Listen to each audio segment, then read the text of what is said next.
Welcome back to the my new video guys and my YouTube channel guys. Today and we are going to talk about guys how can we change home screen layout setting in our Poco phone. Guys, you want to change guys your home screen layout setting in your Poco phone. So how can you change?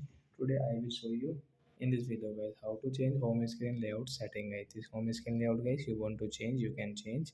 Open your phone setting. After phone setting as you can see this type of settings. So when you will have to click on guys your home screen setting. After on home screen setting I scroll friends you can see your home screen layout setting is you can change into 4 multiply 6 4 multiply 5 multiply 6. So friends come back friends you can see your home screen layout will change into 5 6. So like that guys you can change your home screen layout setting guys. So I hope friends you have understood how to change home screen layout. So that's it guys, thanks for watching the video guys. We will meet on next video guys with new topic. Before going guys, please go and like the video, subscribe the channel. Bye bye friends, thanks for watching the video guys.